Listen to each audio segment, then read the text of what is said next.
Buenos días, mi grupo está conformado por Vanessa Bocanegra Nieto, Valeria Marrugo Nieto, Keila Garcés Beltrán, Eliana Pollo Mercado y mi persona Isabela Figueroa Arrieta.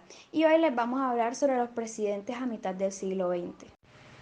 Rafael Reyes Prieto fue un militar y político colombiano, presidente de la República entre 1904 y 1909, comerciante, viajero y explorador. Se dedicó durante su juventud a la explotación de quina. Cuando quebró su empresa comercial en 1885, se hizo militar y participó del intento de reconquista de Panamá. Poco después comenzó su vida pública como senador. En la Guerra Civil de 1895 obtuvo una clara victoria al frente de las tropas gobernistas en la batalla de Enciso. Cuando se desató la Guerra de los Mil Días, Reyes se desempeñaba como embajador en París. Fijó luego su residencia en México.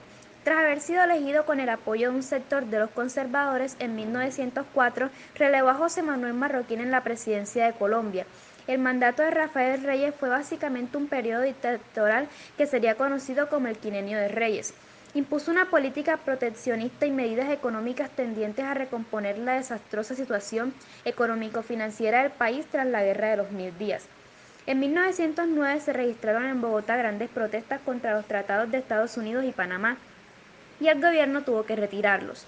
Tras el triunfo de las elecciones legislativas de la opositora Unión Republicana, el 4 de junio de ese año el presidente presentó su renuncia, entregando el poder a Jorge Holguín, y falleció en Bogotá víctima de una pulmonía el 18 de febrero de 1921. Carlos Eugenio Restrepo. Trabajó inicialmente como empleado de los juzgados de Medellín y acabó ocupando una plaza como juez superior. Más tarde, su vasta y reconocida cultura le permitió ser nombrado profesor de Derecho Romano y de Economía Política en la Universidad de Antioquia. Carlos Eugenio Restrepo fue designado gobernador del departamento de Antioquia en 1908. A la de la Unión Republicana que fundó y promovió entre 1909 y 1910, fue más liberal que conservador. Desde entonces se manifestó convencido de la imposibilidad de implantar en Colombia un sistema rígidamente bipartidista. El 15 de julio de 1910, la Asamblea del Partido Conservador lo eligió candidato a la presidencia en competencia con José Vicente Concha. Se posicionó del cargo el 7 de agosto de 1910, sucediendo al general conservador Ramón González Valencia. Su programa y acción de gobierno cubrió todos los frentes. En el área social, Carlos Restrepo estimuló la instrucción pública primaria y secundaria, estableció la pensión de jubilación o retiro vitalicio para los maestros y acometió un amplio programa de salud pública, luchando en particular contra la lepra y la anemia tropical. En el campo de las infraestructuras del país, estimuló especialmente la construcción de nuevos ferrocarriles, decretó la reconstrucción del ferrocarril de Nariño y terminó el ferrocarril de Antioquia. Igualmente, Restrepo apoyó y estimuló la industria manufacturera y de extracción de petróleo. En el campo político e institucional, acometió una reforma de jurisdicción contenciosa administrativa. Creó la Comisión Asesora de Relaciones Exteriores, ordenó la recopilación de leyes desde 1821 e inició la construcción del actual Capitolio Nacional. Finalizado su mandato, Restrepo estuvo casi 15 años alejado de la política. En 1930 llegó para combatir la hegemonía conservadora, apoyando fervientemente la candidatura del liberal Enrique Olaya Herrera y su propuesta de un gobierno de concentración nacional. En su administración ocupó el Ministerio del Gobierno y en 1934 fue designado embajador ante la Santa Sede. José Vicente Concha. Su gobierno fue de 1914 a 1918. En este periodo estaba ocurriendo la Primera Guerra Mundial, por lo cual él hace que las importaciones y las exportaciones de recursos en Colombia se ven afectados más que todos en la comercialización. Se necesitan las armas y Colombia no las estaba produciendo en ese momento. En 1914 firmó el Tratado de Thomson-Urrutia, que tenía como propósito la internalización frente a la pérdida de Panamá. En 1915 se hizo un suceso de que el 6% de la población en Colombia vivía en la ciudad. En 1919 se presentaron las huelgas indígenas reclamando sus derechos y en 1918 se acaba este gobierno. Marcos Fidel Suárez fue un escritor y poeta colombiano, presidente de Colombia entre 1918 y 1921. De origen muy humilde, él quiso ser sacerdote, pero su condición de hijo natural se lo impidió. Él desempeñó en su mocedad diversos cargos, como portero de la Biblioteca Nacional, empleado del Banco de Colombia y de un colegio, etc. Pero jamás abandonó el estudio y pudo así ir adquiriendo una sólida preparación, especialmente en lo que se refiere a los problemas del lenguaje y de los derechos internacionales. Pedro Anhelo Espina fue un militar y político colombiano que fue presidente de Colombia en 1922 y 1926. Ingeniero de las minas, de las industrias, de los docentes, de los periodistas, del escritor militar y comerciante. Hijo del expresidente Mario Ospina Rodríguez. Fue un gran promotor del cultivo del café en Colombia. Inició su vida pública en 1990 cuando asistió por primera vez a la Asamblea de Antioquia. Luego fue elegido representante por ese departamento y posteriormente senador. Él participó en la Primera Guerra de los Mil Días y fue ministerio de la guerra durante el mandato de Morroquín. Él intervino en las negociaciones a raíz del conflicto Istmo de Panamá en 1903. Durante el gobierno de Rafael Reyes, él tuvo que radicarse en el exterior.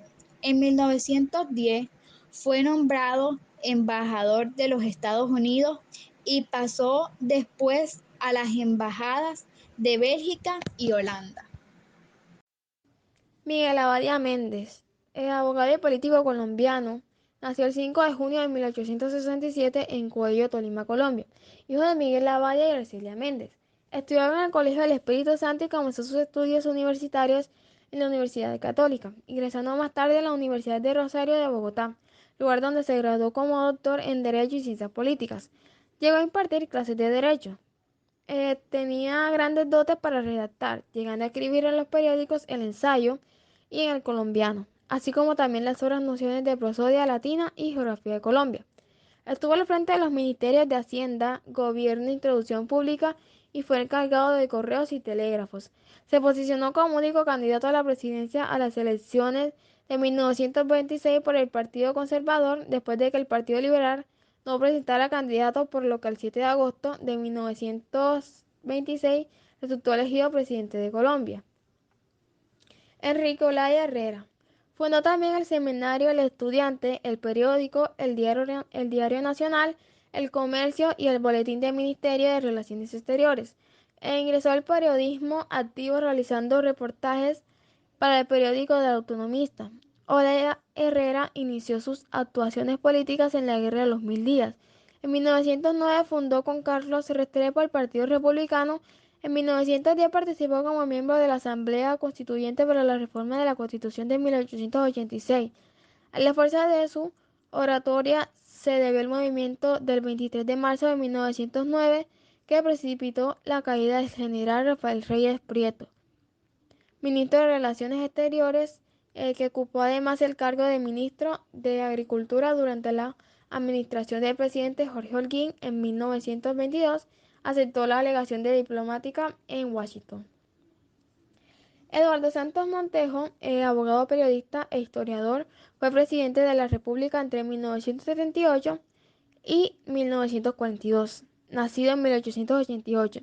Fue hijo del santanderiano Francisco Santos Galvis y la tunjana Leopoldina Montejo Camero. Su familia formó parte de la tradición política colombiana desde el inicio de la República, entre cuyos integrantes se encontraba la líder patriota Antonia Santos. En 1917 se contrajo matrimonio con Lorenza Villegas Restrepo, hermana de Alfonso Villegas Restrepo, fundador del periódico El Tiempo, y murió en Bogotá en 1974. Alfonso López Pumarejo, político colombiano, fue presidente de la República de 1934 a 1936 y volvió al mandato en 1942 a 1945. Nació el 31 de enero de 1886 en Honda, Tolima. Se trasladó a Bogotá e ingresó al Colegio San Luis Gonzaga y al Liceo Mercantil. Hombre de negocios, político, periodista y diplomático. Militó en el Partido Liberal, que le designó como posible candidato para ser el sucesor de Enrique Olaya Herrera. En su primer mandato intentó ejecutar la denominada Revolución en Marcha, que se plasmó en la nueva Constitución de 1936, más liberal. Realizó reformas en tributos, protección social, educación y poder judicial. En su segundo mandato consiguió sacar adelante otra reforma constitucional, la del 1945, la que concedió la ciudadanía a la mujer.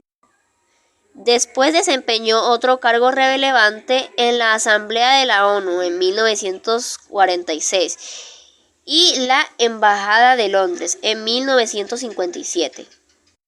Alfonso López Pumarejo falleció en Londres el 20 de noviembre de 1956.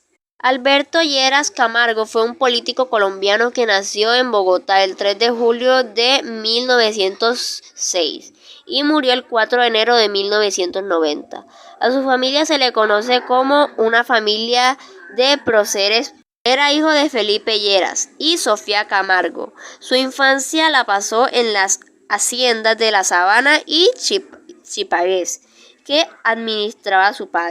Se vieron obligados a irse a vivir con sus tíos Nicolás y Santiago Lleras tras la muerte de su padre en 1915. En su adolescencia estudió en el Colegio Mayor de Rosario, colegio muy famoso de la época, pero su carrera lo llevó a ser periodista en varios periódicos nacionales y en un viaje a Buenos Aires trabajó en el periódico La Nación. Mariano Ospina Rodríguez fue un político, periodista, docente y abogado colombiano, fundador del Partido Conservador y del periódico La Civilización con José Eusebio Caro. Diputado de la Asamblea de la entonces provincia de Antioquia en 6 periodos: 1835, 1837, 1853, 1856, 1873 y 1875. Laureano Gómez Castro fue un político, periodista y diplomático que ocupó la presidencia de la República entre 1950 y 1951. Nació en Bogotá, hijo de José Gómez y Dolores Castro. Contrajo nupcias con María Hurtado y tuvieron 5 hijos: Cecilia, Rafael, María, Enrique y Álvaro, quien tuvo una carrera política destacada, con lo que llegó a ser 3 veces candidato presidencial. Ejerció enorme influencia tanto en el Partido Conservador como en la política nacional. Con su oratoria movilizó y revolucionó el debate político bajo la firmeza de su creencia en los principios rectores del conservadurismo. La defensa apasionada de sus ideales en la palestra pública les presentó apelativos como el Nombre, Tempestad y el Monstruo, entre otros. Estudió en el Colegio San Bartolomeo en Bogotá. Su formación escolar, dirigida por los jesuitas, influyó de tal manera en su pensamiento y carácter que como gobernante asumió una estricta postura sobre el rol de la Iglesia Católica en el escenario político del país y la sociedad colombiana, aunque se destacó en la política de diplomacia y el periodismo. Obtuvo su título profesional en 1909 como ingeniero civil de la Universidad Nacional, formación que incidió en su promoción y el desarrollo de obras públicas. Ese año fundó el periódico La Unidad, del cual fue un director hasta 1918.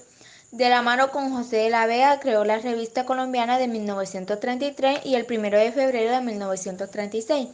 El periódico El Siglo, que se convirtió en el medio de comunicación más importante de la opinión pública de los conservadores y en contrapeso para el tiempo. El más influyente de los liberales, su trabajo periodístico estuvo estrechamente vinculado a su carrera política, la cual comenzó en 1911 cuando fue elegido diputado a la Asamblea de Cundinamarca, a la vez que fungió como representante a la Cámara, cargo que ocupó por 3 periódicos más en 1913, 1918 y 1921. En 1927 fue escogido como diputado a la Asamblea de Antioquia y en los periódicos de 1931 a 1935 y 1936 a 1945 fue senador.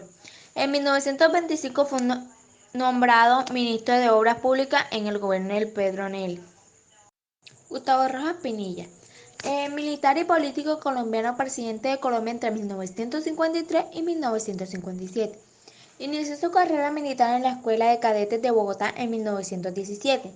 Luego viajaría a Estados Unidos, donde obtuvo un título de ingeniero civil en 1927. Posteriormente participó en la guerra contra Perú y durante el gobierno de Mariano Ospina Pérez fue nombrado ministro de Comunicaciones. Supervisó las tropas que las Naciones Unidas enviaron a la guerra de Corea y bajo la presidencia de Roberto Urdaneta fue designado general de las Fuerzas Armadas. En 1953 asumió la presidencia de la República tras deponer mediante un golpe de Estado a Laureano Gómez, hecho que fue recibido con el beneplácito de ambos sectores del país. El propósito central de Rojas fue lograr la pacificación y el restablecimiento de las instituciones democráticas. Para ello propuso conceder la amnistía a los combatientes guerrilleros, la reconstrucción económica de las zonas afectadas por la violencia y la creación de un gobierno cívico-militar. Pero Rojas declaró fuera de la ley a los comunistas y mantuvo a distancia a los liberales, excluyendo al gabinete a los laureanistas. Establecieron un impuesto sobre los ingresos y sobre el patrimonio, golpeando a los sectores más ricos de la sociedad. Para facilitar el manejo de las licencias de importancia, creó dos bancos públicos, medidas que los bancos privados consideraron como competencia deslegal. Todo ello aumentó la oposición y el descontento frente al gobierno, que el régimen intentó contrarrestar con la creación de la Confederación Nacional del Trabajo y el Movimiento de Acción Nacional, pero muy pronto fracasaron y se disolvieron. Rojas fundó el Banco Cafetero, capitalizó la Caja Agraria y estableció el Instituto de Fomento Tabacalero. Impuso las vías de comunicación, en particular el ferrocarril de Atlántico, la construcción del Aeropuerto Internacional del Dorado en Bogotá, el de Barrancabermeja y otros 40 aeródromos en todo el país. En 1954 creó el Banco Popular y el Instituto Nacional de Abastecimiento. En 1954, al cumplirse el primer aniversario del gobierno militar, se inauguró la Televisión Nacional. En 1957, la oposición al régimen alcanzó su mayor intensidad. Rojas, para mantenerse en el poder, acudió a la Asamblea Nacional Constituyente de su confianza y manejo, que prolongó su cargo de presidencia hasta 1962. En respuesta, el Frente Cívico presentó su propio cotidiano, al que el gobierno intentó detener. Entre tanto, Alberto Lleras del Partido Liberal y Laureano Gómez del Partido Conservador establecieron las bases de un acuerdo bipartidista de alternancia del poder conocido como el Frente Nacional. El 10 de mayo de este año se produjo un paro nacional contra Rojas organizado por la burguesía y los partidos liberal y conservador, con participación de los estudiantes y los sindicatos. Rojas presentó la renuncia a su cargo en favor de una junta militar. La transición fue pacífica. De esta manera se abría paso a la propuesta de reconciliación política partidista que se iniciaría al año siguiente con el gobierno del Frente Nacional.